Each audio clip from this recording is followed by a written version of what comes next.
Aspirants आपण बाबूराव बागुल जेव्हा मी जात चोरली होती ह्या पुस्तकाला सुरुवात केलेली आहे. बेसिकली आपण याच्या अगोदरच्या लेक्चरमध्ये जी कथा पाहिली ती कथा सगळ्यांनी काळोखाचे कैदी सगळ्यांनी होपसो पाहिलेली असेल, त्याचा अभ्यास केलेला असेल किंवा ती कथा वाचलेली असेल. माझं हे पिक्टोरियल देण्याचा मागचा हेतू हा आहे किंवा लेक्चरचा मागचा हेतू हा आहे की तुम्ही तुमच्या डोळ्यासमोर जेव्हा ती बानू येते तेव्हा तुमच्यासमोर ती लगेच काळोखाचे कैदी ही कथा जिवंत झाली पाहिजे. तुमच्यासमोर लगेच डोळ्यासमोर रामराव असेल, दौलत असेल ही पात्र उभी राहिली पाहिजेत. हे केव्हा शक्य होतं? जेव्हा तुमच्यासमोर काहीतरी असं चित्र उभं राहतं त्यावेळेस. आणि त्याच्यानंतर जेव्हा तुम्ही ती कथा पूर्ण लाईन टू लाईन वाचता तेव्हा तुम्हाला जेव्हा आपल्या संदर्भासहित म्हणजे आपण रसस्वाद ज्याला म्हणतो तर ते लिहायला तुम्हाला सोपं जाऊ शकतं. ठीक आहे. एक रंजन म्हणून मी थोडंसं हे करण्याचा तुम्हाला प्रयत्न करतो आहे. आता बाबूराव बागुलांची जेव्हा जेव्हा मी जात चोरली होती त्या कथासंग्रहातली पुढची जी कथा आहे ती आहे गुंड. ते चुकून ते प्रिंटिंग मिस्टेक ते झालेली आहे, तर ते थोडंसं मला माफ करा. ठीक आहे. त्याचं नाव गुंड आहे. त्याचं नाव काय आहे? गुंड. ठीक आहे. बाबूराव त्यात थोडंसं आज त्याच्यामध्ये काय आहे, त्या कथेमध्ये नक्की काय सांगितलं आहे. तर बेसिकली तुम्हाला मला एक सांगायचं आहे, जेव्हा विद्रोहाची भावना एखाद्या लेखकाच्या मनात येते ना तेव्हा ती भाषा पाळत नाही, तेव्हा त्यांची जी लेखकाची जी कल्पना आहे ती राष्ट्र पाहत नाही. अशा वेळी जेव्हा आपण 1991च्या काळात जागतिकीकरणाच्या गोष्टी करतो त्या अगोदर सामाजिकीकरणामध्ये म्हणजे समाजकारणामध्ये कित्येक प्रमाणामध्ये गोष्टी या पूर्ण विश्वभरात सारख्या पातळीवर येऊन थांबलेल्या होत्या.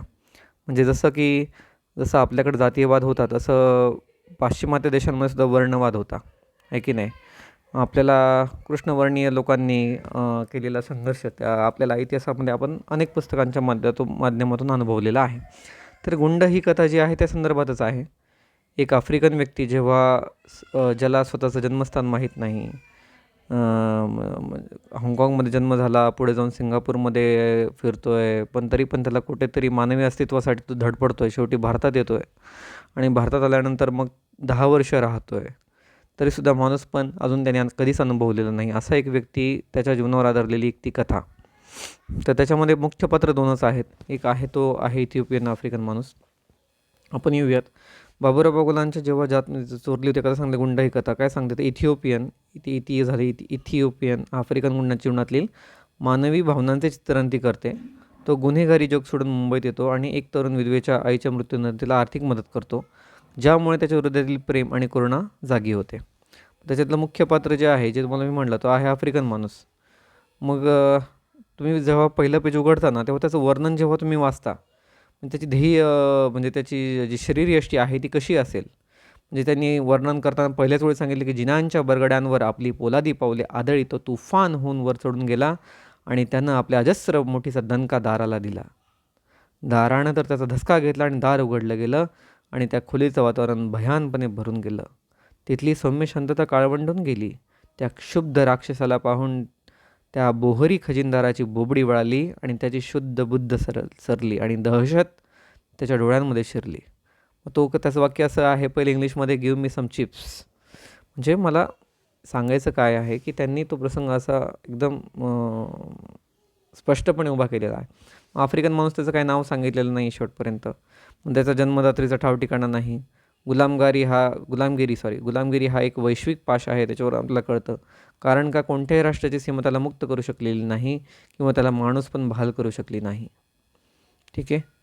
हे वाक्य खूप महत्त्वाचं की कोणत्याही राष्ट्राची सीमा त्याला मुक्त करू शकली नाही किंवा त्याला माणूस पण बहाल करू शकली नाही, मात्र तो समाजासाठी गुंड भासणारा, आत्तापर्यंत मानवी भावनेचा ज्याच्या हृदयाला कधी स्पर्शही झाला नाही असा, वर्णभेद व गरिबी या सामाजिक क्रूरतेने दगड बनलेला, पण असे असूनही विधवा जयंतीबेनच्या अश्रूतून तिच्या दुःखांची जाणीव होऊन तिला पैसे आणून देणारा आणि मात्र शेवटी जयंतीबेनच्या आईच्या पार्थिवाला खांदा देऊन आपल्या मनातील ओझ्याला खाली उतरवताना तो आपल्याला दिसतो. तो म्हणजे आहे इथिओपियन आफ्रिकन व्यक्ती.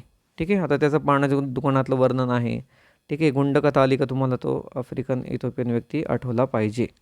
ठीक आहे. तुम्ही विचार करा ना, ध्येययष्टी बघा त्याची, शरीरयष्टी बघा त्याची, त्याच्यामुळं तो चार चौघांमध्ये वेगळा पडतो. आता आपण ती कथा नंतर पाहू, पण ते पात्र काय आहे ते मी सांगितलं. आता पुढचं पात्र आहे जयंतीबेन. जयंतीबेन नावातच कळतं की गुजराती पात्र असणार आहे.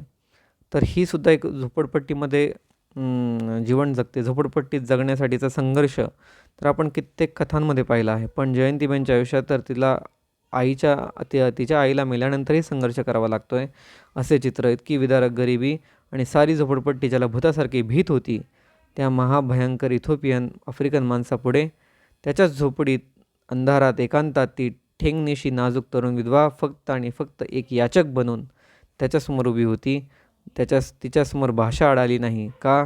कारण वेदनेला शब्दच नसतात, तर भाषेचा प्रश्न येतोच कुठे? ठीक आहे. कारण आपण आता पहिलं इंग्लिश बोलतोय, ही तिकडे जाऊन गुजरातीत काहीतरी सांगते, अरे माझं असं झालं, माझं तसं झालं, रडती येते. तर ही आहे तुमची कोण? तिचं नाव काय सांगितलं तुम्हाला मी आत्ता? जयंतीबेन. कथा आता मूळ कथेकडे येऊया. 2 पात्र लक्षात ठेवली. आफ्रिकन व्यक्तीने कथा काय सांगते की गुंड ही कथा वाचली ना की आपल्याला चक्र या जयंत दळवींच्या कादंबरीची आठवण झाल्याशिवाय राहत नाही. झोपडपट्टीत मानवी जीवन जगत असताना जीवन मूल्यांना कोणकोणते नवीन आयाम प्राप्त होतात. मुलांना नाही, ते मूल्यांना पाहिजे तिथे. ठीक आहे. थोड्याशा त्या प्रिंटिंग मिस्टेक थोड्याशा नवीन नवीन असल्यामुळे ते होत राहतील. मूल्यांना नवीन आयाम प्राप्त होतात, याचे सखोल चित्रण आपल्याला या कादंबरीमध्ये पाहायला मिळते. पहिल्या पानावर त्यांनी एक आफ्रिकन माणूस जेव्हा बँक सो कॉल्ड असं म्हणजे त्या काळातलं सावकारी पेढी म्हणा किंवा काही म्हणा, जेव्हा ते लुटायला जातो तेव्हा तो प्रसंग कसा आहे तो त्या पहिल्या प्रसंगामध्ये दाखवला आहे. त्याचे सखोल वर्णन त्याच्यामध्ये केलेले आहे, जे मी आत्ता वाचलं ते. दुसऱ्या प्रसंगामध्ये जेव्हा तो टपरीवर जातो तेव्हा इतर माणसं त्या आफ्रिकन माणसाला पाहून कशा पद्धतीने वागतात याचं पण सखोल वर्णन अतिशय चांगल्या पद्धतीने त्यांनी केलेलं आहे. त्याच्यातली वाक्य जर आपण पाहिली तर त्याच्यामध्ये असं सांगितलं आहे की जेव्हा तो माणूस त्या पैसे लुटून जेव्हा त्या पान घ्यायला जातो तेव्हा पान या शब्दाचा उच्चारताच बरणीतून प्रतिध्वनी उठले. तुम्ही ते जे फोटोत पाहिलं ना, तो पान घ्यायला जातो आहे तेव्हा काय म्हणजे त्याची भीती त्या पानवाल्याच्या मनात कशा पद्धतीने बसली आहे. हे वाक्य किती सोपं आहे ना, एकच वाक्यात किती सोपं आहे की बाबा त्या आफ्रिकन माणसाला पाहिल्यानंतर त्या पानवाल्याच्या मनात भीती उमटली. पण ती भीती कशा पद्धतीची आहे तुमच्या डोळ्यासमोर चित्रण शब्दाच्या मार्फत कसं रेखाटलं आहे बाबुराव बागुलांनी, पाहूया ते. पान हा शब्द उच्चारताच बरणीमधून प्रतिध्वनी उठले. ते लहानसे दुकान हादरून गेले. पान लावताना पानवाल्याच्या गतीला गचका बसला, त्याच्या हालचालीला लय तुटला. तंबाखूची चिमूट सुटली नाही, हातातली पाण्याची विडी झाली नाही, त्याला अंधाराशिवाय काहीच दिसले नाही. हवेतून उठून एखाद्या प्रचंड भुताने धरल्यासारखे त्याला वाटले आणि त्याला कापरे भरलेल्या पाखरासारखी त्याची बोटे बरण्या बाटल्यातून भराभरा मसाला वेचू लागली. त्याची गतीसारखी वरती जात आणि परिसेवरी जाऊन टटकन तुटली, लीजिये. आणि पानवाला मात्र मान न उचलता त्याला म्हणाला, लीजिये. मग तो पाण्याच्या दुकानावरून पुढे जातो तेव्हा झोपडपट्टीकडे जात असताना त्याच्या मनात बऱ्याच प्रश्नांचे वादळ उठते. त्याच्यामध्ये सगळ्यात महत्त्वाचा प्रश्न असतो की डज शी लव मी, म्हणजे तिचा माझ्यावर प्रेम असेल का. या प्रश्नाचा मागोसा घेत असतानाच त्याला त्याचा भूतकाळ संपूर्णपणे डोळ्यासमोर उभा राहतो. त्याच्या जन्माचा हाँगकाँगपासून त्याचा जन्म आहे, त्याच्याहून पुढं तो टोळीमध्ये राहत असतो. तिथे ज्या ज्या समस्यांना तोंड द्यावं लागतं त्याचं सखोल वर्णन आपल्याला त्याच्यामध्ये पाहायला मिळतं. नंतर तो पुढे सिंगापूरमध्ये जाऊन मग पुढे तो पण जगाच्या कुठेही कोपऱ्यात गेलं ना तरी त्याला माणूस पण मात्र कुठेही सापडत नाही. माणूस म्हणून जगण्याची मुभा त्याला नव्हती.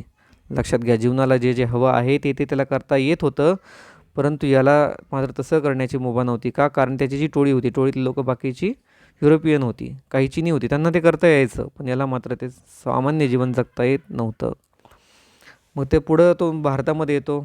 काही मंडळी तैवानला गेली, काही करायचे मार्गे भारतात आली असं त्यांनी सांगितलं आहे. तर ते भारतात आल्यानंतर तो साधारणतः 10 वर्ष वास्तव्यात, म्हणजे तो भारतामध्ये 10 वर्षांच्या वास्तव्यानंतर त्याला जयंतीबेन अचानक त्याच्यासमोर उभी राहते. झोपडपट्टीत हा राहतो आहे आणि ती देखील आगतिक होऊन. अशावेळी तो तिचा कुठल्याही प्रकारे फायदा न घेता किंवा त्याच्यावर अत्याचाराच्या भावनेने किंवा आपण म्हणतो ना की भोगवृत्तीने न पाहता तो एक माणूस म्हणून तिच्याकडे पाहतो आणि समाजासाठी गुंड असणारा एक व्यक्ती खऱ्या अर्थाने तिच्यासाठी देवदूत बनून तिची मदत करतो.